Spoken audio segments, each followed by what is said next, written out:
వి gold trusted gold buyers. మీరు తాకట్టు పెట్టిన బంగారాన్ని విడిపించి ఈ రోజు ఉన్న మార్కెట్ ధరకు కొనబడును.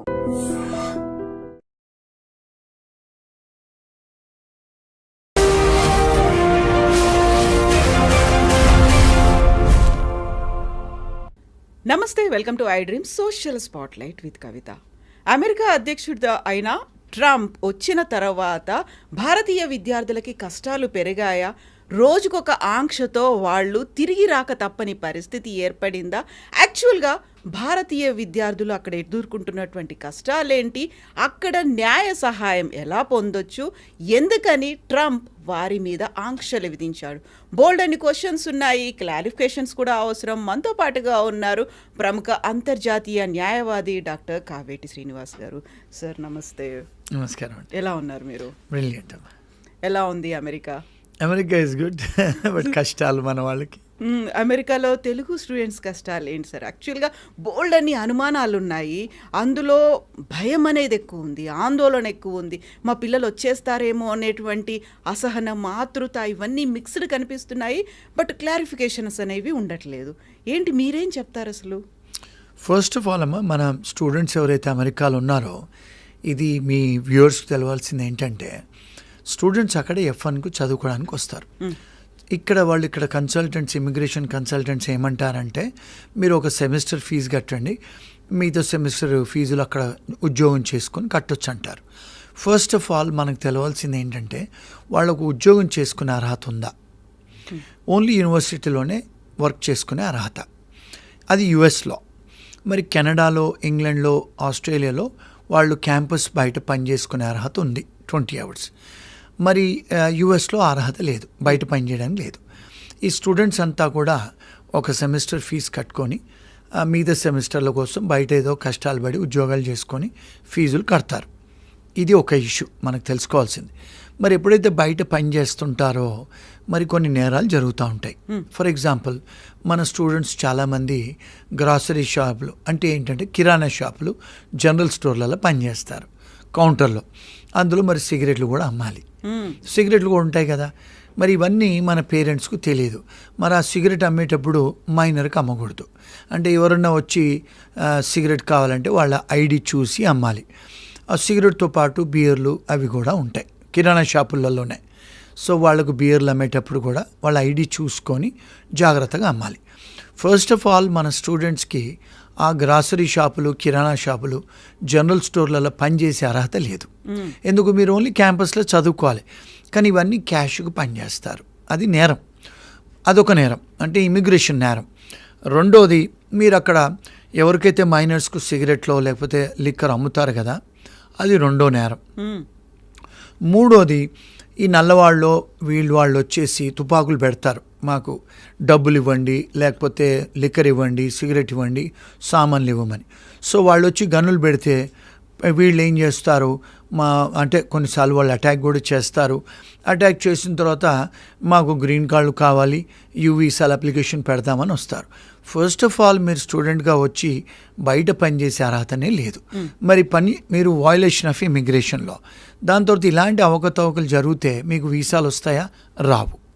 సో ఇవన్నీ కూడా ఈ స్టూడెంట్స్కు కొన్ని తెలిసి కొన్ని తెలియక చేస్తారు. సో మన పేరెంట్స్కి కూడా తెలీదు, మా అబ్బాయి ఉద్యోగం చేస్తున్నాడు, మా అమ్మాయి చేస్తుంది అని. ఫస్ట్ ఆఫ్ ఆల్ మనం అడిగి తెలుసుకోవాల్సింది ఏంటంటే, మీరు క్యాంపస్లో చేస్తున్నారా, బయట చేస్తున్నారా? బయట చేస్తే వాళ్ళు క్యాష్ ఇస్తారు, ఇవన్నీ నేరపూరితాలే. సో అలాంటప్పుడు ఎప్పుడైనా పట్టుబడితే వీళ్ళ వీసాలు రద్దు అవుతాయి. ఇప్పుడు ఫర్ ఎగ్జాంపుల్, ఎవరికైనా మీరు సిగరెట్ అమ్మారు, మీరు లిక్కర్ అమ్మారు, పోలీస్ వాళ్ళు పట్టుకుంటారు. మిమ్మల్ని పట్టుకుంటే పోలీస్ స్టేషన్ తీసుకెళ్తారు. తీసుకెళ్ళినప్పుడు మిమ్మల్ని ఫోటో తీసుకుంటారు, మీ ఫింగర్ ప్రింట్స్ తీసుకుంటారు. ఆ ఫోటో తీసుకొని ఫింగర్ ప్రింట్స్ తీసుకున్నప్పుడు మీరు నేరం చేశారు కనుక మీకు ఇమ్మీడియట్గా అక్కడ 28 ఏజెన్సీస్కు తెలుస్తుంది క్లౌడ్లో. అంటే ఒకసారి మన ఫింగర్ ప్రింట్ ఇచ్చామంటే ఇక్కడెక్కడైతే మీరు వీసా తీసుకుంటారో ఇండియాలో ఆ ఎంబసీకి తెలుస్తుంది, యుఎస్సిఏస్ వాళ్ళకి తెలుస్తుంది, బార్డర్ సెక్యూరిటీ వాళ్ళకి తెలుస్తుంది. ఇప్పుడు మనం ఎయిర్పోర్ట్లో ఇక్కడ కూడా ఇమిగ్రేషన్ ఆఫీసర్లు కూర్చుంటారు కదా ఇండియాలో కూడా, అక్కడ కూడా అలాగే కూర్చుంటారు. వాళ్ళందరికీ 28 ఏజెన్సీస్ తెలిసిపోతే వాళ్ళు ఏం చేస్తున్నారు, ఇండియన్ ఇక్కడ యుఎస్ ఎంబసీ వాళ్ళు మీరు అక్కడ పట్టుబడ్డారు కదా, వీసా క్యాన్సిల్ చేస్తున్నారు. ఇంకొక విషయం, మన స్టూడెంట్స్ ఇక్కడే ఇబ్బందులు ఎక్కడ జరుగుతున్నాయంటే, ఇండియాలో కార్లలో, మోటార్ సైకిళ్ళల్లో లైసెన్సులు లేకుండా కారు నడిపేస్తారు. ఇక్కడ మోటార్ సైకిల్ నడుపుతారు, తాగి నడిపిస్తారు. ఎవడన్నా ఆపితే పోలీసు వాడిని బెదిరియటం లేకపోతే డబ్బులు ఇవ్వటం ఏదో చేస్తారు ఇక్కడ. అదేవిధంగా అక్కడ చేస్తారు వాళ్ళు, తాగి నడపటం. అమెరికాలో తాగి నడిపిస్తే చాలా సీరియస్ అఫెన్స్ అన్నది. అఫెన్స్ అయినప్పుడు వాళ్ళు ఏం చేస్తారు, పోలీసు వాళ్ళు మిమ్మల్ని అరెస్ట్ చేస్తారు. అరెస్ట్ చేస్తే ఏమవుతుంది, మీ వీసా రద్దు అవుద్ది. రెండోది, మీకు రేపు H1 రాదు. మూడోది, రేపు మీకు ఉద్యోగాలు వెళ్ళినప్పుడు మీ ఫింగర్ ప్రింట్ తీసుకొని మీ క్రిమినల్ బ్యాక్గ్రౌండ్ హిస్టరీ తీసుకుంటారు. తీసుకున్నప్పుడు ఉద్యోగాలు కూడా రావు. మీకు ఎవరైనా పెళ్లి చేసుకుంటే గ్రీన్ కార్డ్స్ కూడా రావు. ఎంత ఇబ్బందులు జరుగుతాయి చూడండి. ఇవన్నీ జరుగుతున్నాయి స్టూడెంట్స్కి. అంటే ఎవరు జాగ్రత్తగా ఉండాలి? Buyer be aware. మనం అవేర్నెస్తో ఉండాలి. I don't know the law is not a defence. నాకు లా తెలీదు అనేది డిఫెన్స్ కాదు. So you have to know the law of the land. ఇవన్నీ కూడా ఇబ్బందులు జరుగుతున్నాయి. సో ఏం చేశాడు ఈ మధ్యకాలంలో ట్రంప్? ఇలాంటి ఎవరైతే అరెస్ట్ అవుతారో అమెరికాలో, చిన్న చిత్క అంటే మీరు స్పీడింగ్ చేస్తున్నప్పుడు కార్ పట్టుకున్నా కూడా, మీకు డ్రైవర్ లైసెన్స్ లేకున్నా పట్టుకున్నా, మీకు కార్ ఇన్సూరెన్స్ లేకుండా నడిపితే కూడా అఫెన్స్ అక్కడ. ఇప్పుడు మన దగ్గర ఇక్కడ ఇన్సూరెన్స్ పాలసీస్ రెన్యువల్ చేసుకోకుండా నడిపిస్తారు. పోలీసు వాళ్ళు పట్టుకున్నా ఏదో ఇన్ఫ్లుయెన్స్ చేస్తారు, అది చేస్తారు, వెళ్ళిపోతాం. అమెరికాలో మీరు కారుకు ఇన్సూరెన్స్ లేకుండా నడపటం నేరం. సో కారు మీకు ఏం చేస్తారు, కొన్నిసార్లు మాకు ఇండియా డ్రైవింగ్ లైసెన్స్ ఉంది, మాకు ఇంటర్నేషనల్ లైసెన్స్ ఉంది, మేము నడుపుతామంటారు. అది నడిపినా కూడా నేరమే. మరి నేరం అయితే మీ వీసాలు రద్దు అవుతాయి. సో ఇలాంటి వీసాలు ఎవరైతే రద్దు అయినాయో, లేకపోతే ఎవరైతే అరెస్ట్ అయ్యారో, ట్రంప్ గారు వచ్చిన తర్వాత ఏం చేశారు, ఎవరైతే అరెస్ట్ అయ్యారో వాళ్ళ వీసాలన్నీ క్యాన్సిల్ చేయండి అని, రివొకేషన్ చేయండి అని ఒక ఎగ్జిక్యూటివ్ ఆర్డర్తో వచ్చాడు. సో ఇప్పుడు ఇక్కడ అన్ఫార్చునేట్ థింగ్ ఏంటంటే, అందులో 80% ఆఫ్ అమెరికాలో ఇంటర్నేషనల్ స్టూడెంట్స్ అంతా ఇండియన్సే. అందులో మన తెలుగు వాళ్ళు majority. So because 80% of Indian students are Telugu people and south Indian people, వీళ్ళ వీసాలన్నీ రద్దయ్యాయి. అంటే ఒక ఇండియన్స్వే రద్దయ్యాయా? కాదు, చైనా వాళ్ళే రద్దయ్యాయి, కొరియన్స్ వాళ్ళే రద్దయ్యాయి, అందరి అయ్యాయి, జాపనీస్. అది చాలా మైనర్ పర్సంటేజ్. కానీ ఎక్కువ పర్సంటేజ్ మన ఇండియన్స్వే. ఇదొక ఆస్పెక్ట్ స్టూడెంట్స్వి. సో మన వాళ్ళు ఏమనుకుంటున్నారు, మన మీద ఉక్కుపాదం మోపాడు ట్రంప్ అని ఒక మిస్నామర్, ఒక మిస్ఇన్ఫర్మేషన్. ఆయన ఒక మన మీద టార్గెట్ చేసింది లేదు అక్కడ. ఎవరైతే నేరం చేస్తారో మన దేశంలో ఉండొద్దు, ఒకవేళ వాళ్ళు గ్రీన్ కార్డ్ హోల్డర్లైనా H1 వాళ్ళైనా. ఇప్పుడు ఇంకొక ఆస్పెక్ట్ ఏంటి, చాలామంది మన వాళ్ళు ఐటీ కంపెనీ ఉద్యోగాల కోసం అమెరికా వస్తారు.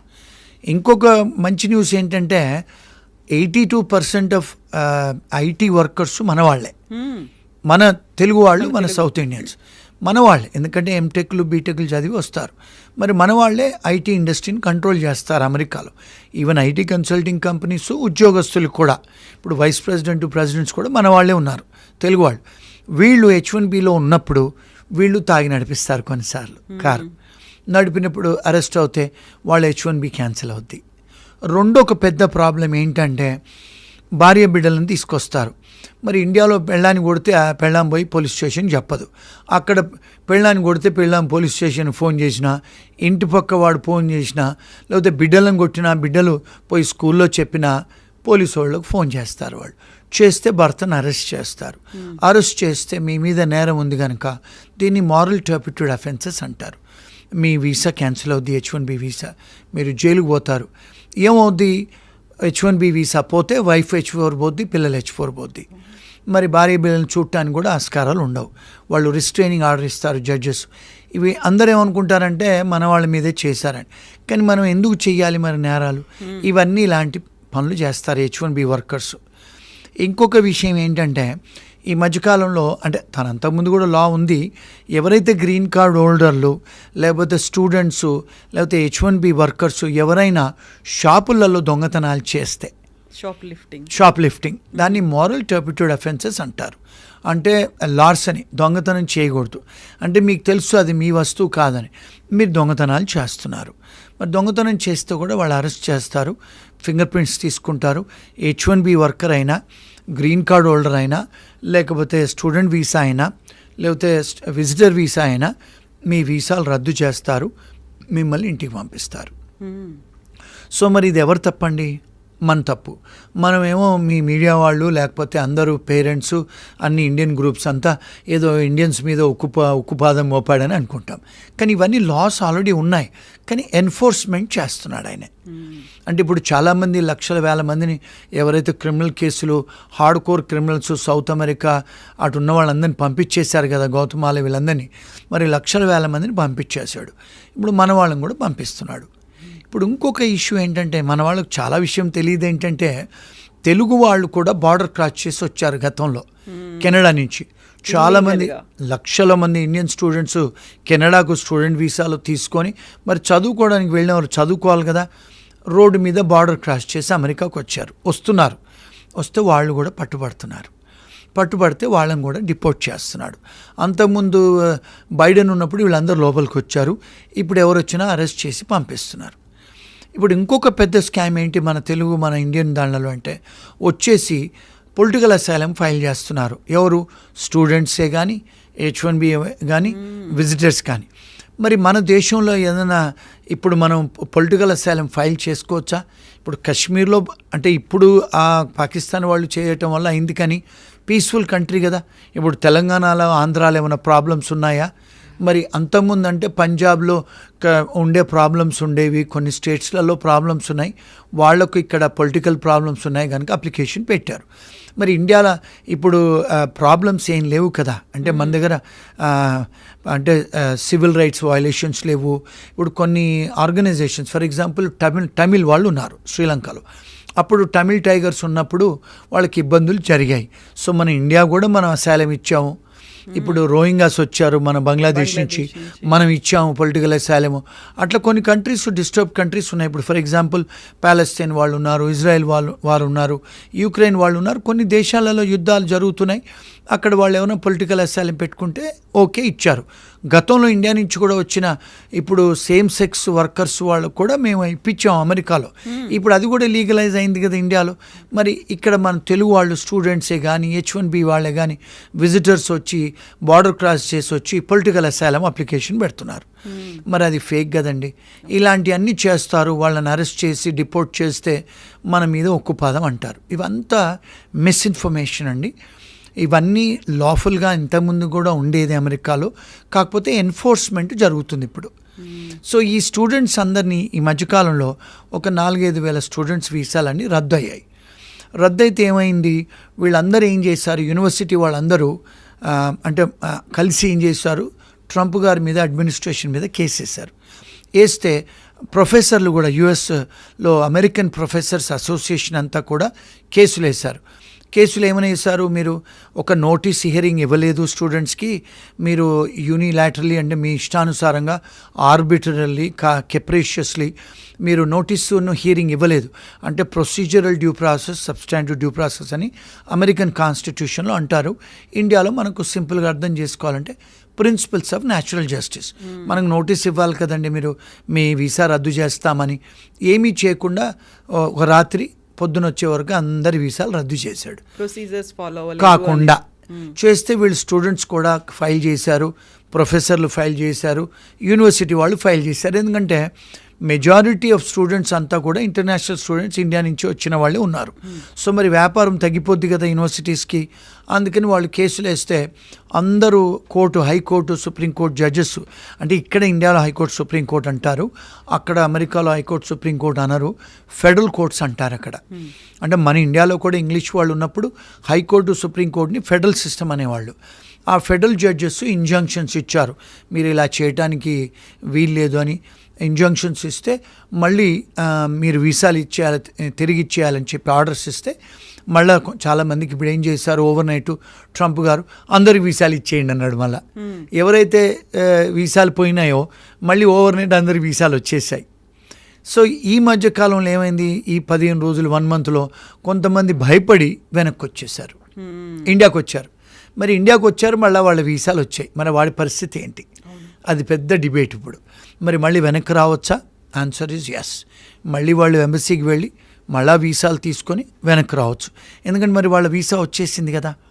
అదొకటి. రెండోది ఏంటంటే, ఎవరికైతే ఈ మధ్యకాలంలో చాలామంది ఏమవుతున్నాయంటండి, స్టూడెంట్లు, ఇది మన పేరెంట్స్ తెలుసుకోవాల్సిన విషయం. వాళ్ళ పేరెంట్స్ కూడా చెప్పరు. ఈ స్టూడెంట్స్ ఆడపిల్లలు మగపిల్లలు 2 ఇష్యూస్ ఉన్నాయి ఇక్కడ. ఒకటేమో క్లిప్టోమీనియా, కొంతమంది దొంగతనం చేయటం ఒక సైకలాజికల్ డిజార్డర్. రెండోది ఏంటి, ఈ స్టూడెంట్స్ సీనియర్ అమ్మాయిలతోని సీనియర్ స్టూడెంట్స్తో పోతారు, ఈ జూనియర్ అమ్మాయిలు జూనియర్ అబ్బాయిలు వెనకాల పోతారు. అంటే మన దగ్గర ఎట్లయితే ర్యాగింగ్ భయానికో సీనియర్స్ అని వెళ్తారు, వీళ్ళందరూ గ్యాంగులు పోతారు. ఈ అంటే షాపులలో పోయి వాడు ఎవడో సీనియర్ చెప్తాడు ఈ సంచి పట్టుకుంటే పట్టుకొని బయటకు వస్తారు. దొంగతనం చేసింది వాడితో పాటు ఉన్న జూనియర్ గాడు, వీళ్ళందరూ పట్టుబడతారు, జైలుకు పోతారు, ఆడపిల్లలైనా మగపిల్లలైనా. అలాంటి కేసులు మా ఫర్మ్స్ చాలా వస్తాయి. పట్టుబడితే ఏమవుతుంది, వాళ్ళ వీసాలు రద్దు అవుతాయి. అది మారల్ టర్పిట్యూడ్ అఫెన్సెస్, దొంగతనం చేస్తే. సో అలాంటివి జరిగినప్పుడు కూడా జాగ్రత్తగా ఉండాలి. కానీ ఇంకొకటి ఏంటంటే, వీళ్ళు అక్కడ డిఫెన్స్ కొంతమంది లీగల్ ఎయిడ్ లాయర్స్ని ఇస్తారు. మన స్టూడెంట్స్ ఏంటంటే పేరెంట్స్కు చెప్పుకోరు, ఇలాంటి పట్టుబడితే ఓ రోజు రాత్రి జైల్లో ఉంటారు, పేరెంట్స్కి పోతే సిగ్గుపోతుంది, ఫ్రెండ్స్కి చెప్పుకోలేరు.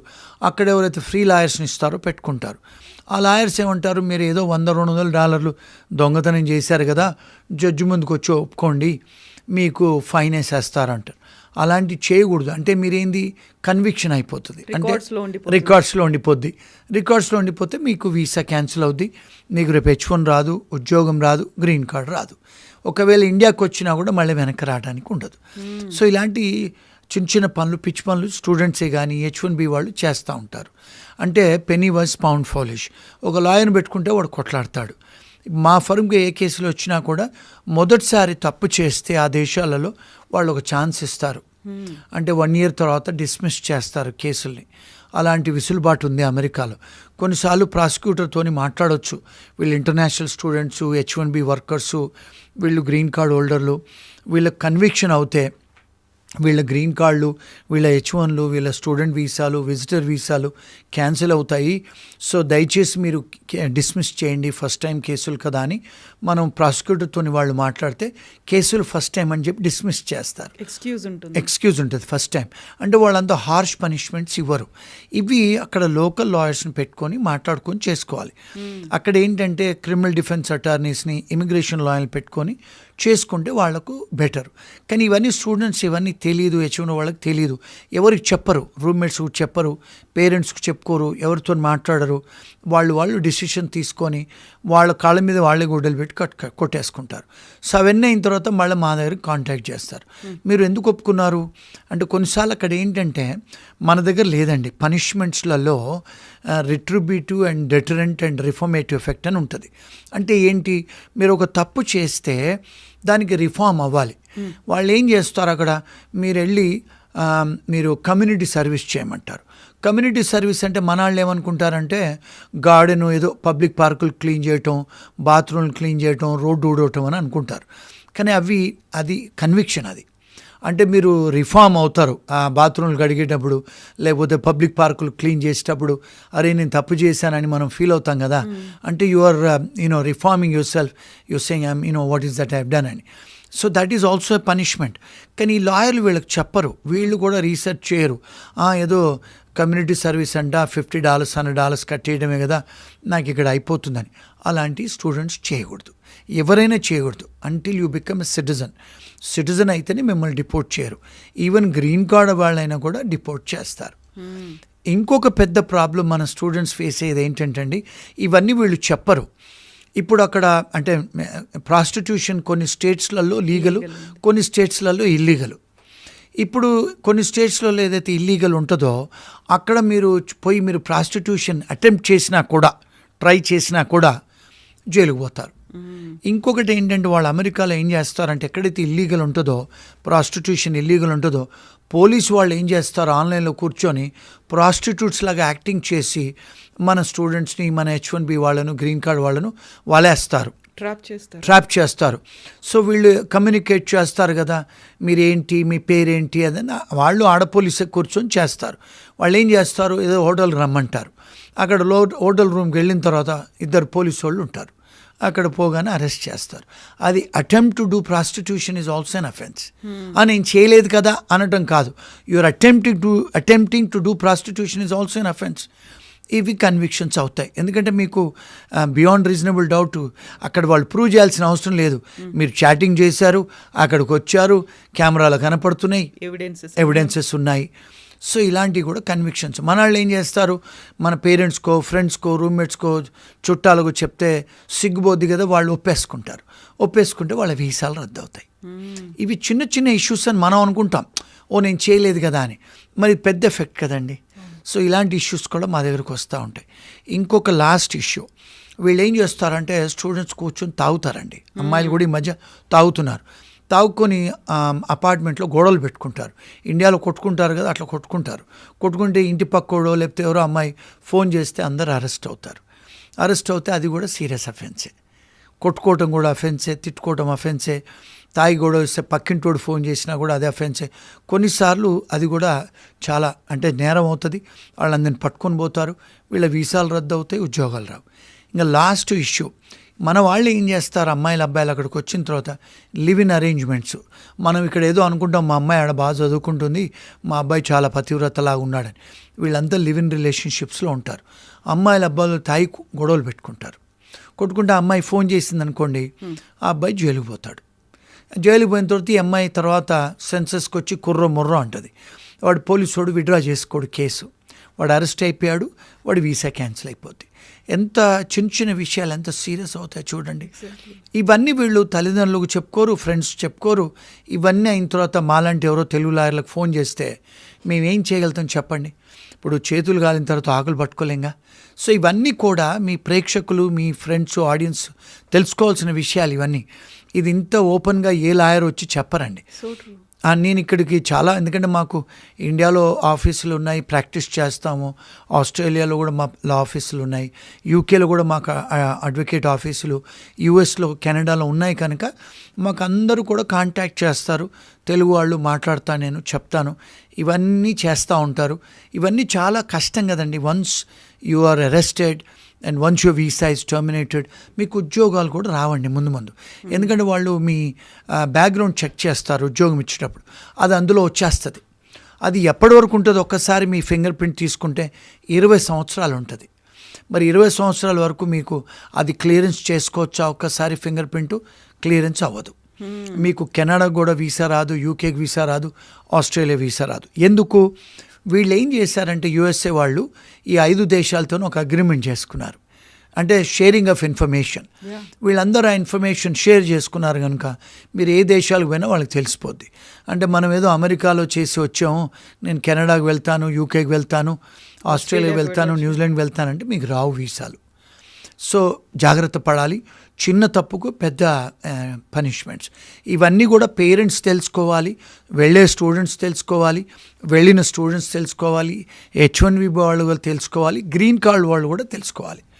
ఇవన్నీ మేము మాట్లాడాలి అంటే అమెరికాలో లాయర్లు ఫోన్ చేస్తే మేము 50,000 రూపాయలు తీసుకొని ఫోన్లో చెప్తాము ఇవన్నీ.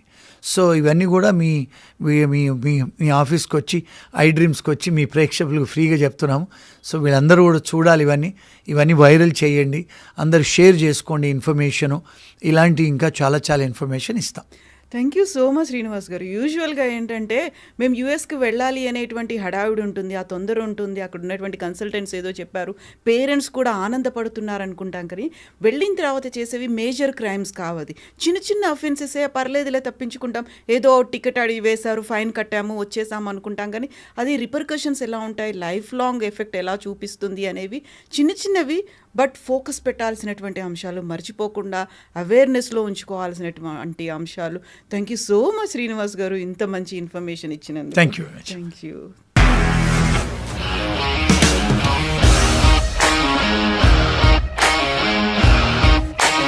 ఇండస్ట్రీలో కమిట్మెంట్ ఇష్యూస్ వస్తాయి, నీకు కూడా వచ్చినట్టు? మార్నింగ్ తీసుకెళ్ళాలంటే కొట్టి పడేస్తారు.